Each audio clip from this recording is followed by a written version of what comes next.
Hello everyone, welcome back to our channel. हमारी आज की वीडियो का टॉपिक है भारतीय स्वतंत्रता संग्राम पर निबंध। तो चलिए शुरू करते हैं। सबसे पहले हम अपने निबंध की शुरुआत 2 लाइनें स्लोगन की लिख के करेंगे, जिससे कि हमारे निबंध का जो फर्स्ट इम्प्रेशन है निबंध पढ़ने वाले पर अच्छा पड़े। तो हमने यहाँ पर लिखा है, आज़ादी पाने के लिए कितने हुए थे बलिदान, नम आंखों से याद करते हम वो स्वतंत्रता संग्राम। इस तरह से स्लोगन के साथ निबंध की शुरुआत करने के बाद हम आगे टॉपिक का परिचय देंगे। भारतीय इतिहास में देश को आज़ाद कराने हेतु देशवासियों ने जो संघर्ष किए थे उन्हें हम स्वतंत्रता संग्राम कहते हैं। जिस समय देश अंग्रेजी शासन का गुलाम था, वह समय हम भारतवासियों के लिए बहुत ही कष्टदायक था। इसीलिए देशवासियों ने देश को आज़ाद कराने हेतु स्वतंत्रता संग्राम किए और देश को आज़ादी दिलाई। शुरुआत में तो अंग्रेज व्यापार करने के उद्देश्य से भारत आए थे, लेकिन धीरे धीरे उन्होंने व्यापार के स्थान पर भारत को लूटना ही शुरू कर दिया। उन्होंने देश की एकता को भंग करने के लिए रणनीति अपनाई और भारतवासियों में ही फूट डाल दी, ताकि वे हम भारतवासियों पर अपना शासन चला सकें। किंतु देशवासी अंग्रेजों के इरादे को जान चुके थे, अतः उन्होंने एकजुट होकर राष्ट्रहित की भावना से प्रेरित होकर अंग्रेजों के खिलाफ संघर्ष करना शुरू कर दिया। आज़ादी के लिए किए गए इन्हीं छोटे बड़े संघर्षों को स्वतंत्रता संग्राम का नाम दिया गया।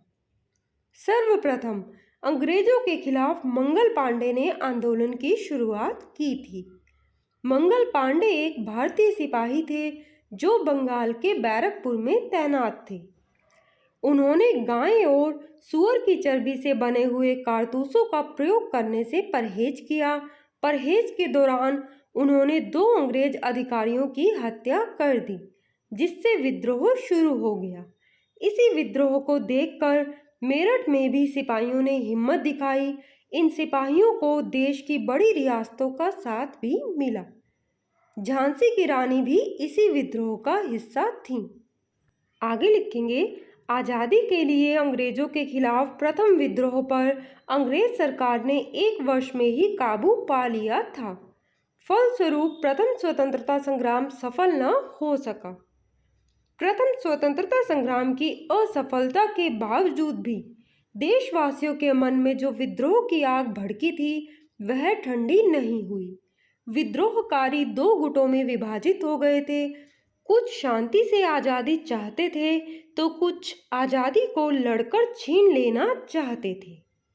देन आगे लिखेंगे, शुरुआत हुई स्वदेशी को अपनाकर और अंग्रेजी वस्तुओं का बहिष्कार करके।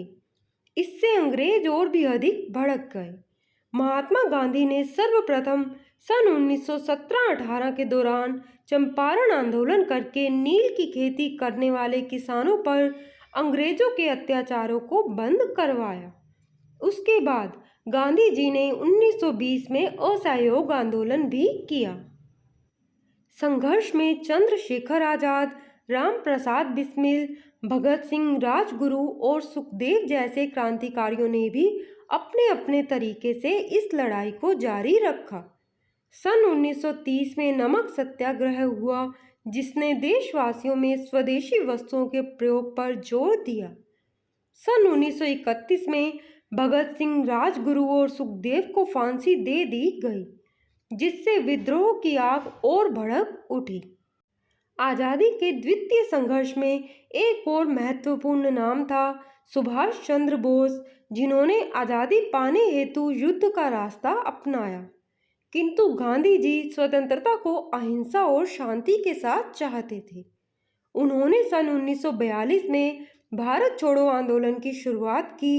गांधी जी और उनके समर्थक जेल भी गए। 2 वर्ष जेल में रहने के पश्चात उन्होंने आंदोलन को वापस लिया। किंतु देशवासियों ने संघर्ष और विद्रोह जारी रखा।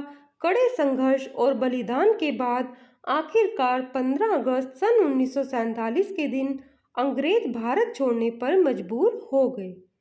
इस तरह दोनों ही स्वतंत्रता संग्राम देश की आज़ादी में एक अहम हिस्सा है। इन दोनों ही स्वतंत्रता संग्राम में बहुत सी महत्वपूर्ण घटनाएं घटी जिन्होंने देश को आज़ादी के स्तर तक पहुंचाया। असंख्य बलिदानों के बाद हमने यह आज़ादी पाई है। अतः हमें आज़ादी के वास्तविक मूल्य को समझकर इस आज़ादी को कायम रखना है ताकि हमारी आने वाली पीढ़ी भी आज़ाद भारत में सांस ले सके। देन लास्ट में हम 2 लाइनें स्लोगन की लिखकर निबंध को कंक्लूड करेंगे। बड़े संघर्षों के बाद आज़ादी हमने पाई, खातिर इसके वीरों ने थी जान अपनी गंवाई। तो इस तरह से आप इस टॉपिक पर निबंध तैयार कर सकते हैं। आई होप ये वीडियो आपके लिए हेल्पफुल रहेगी।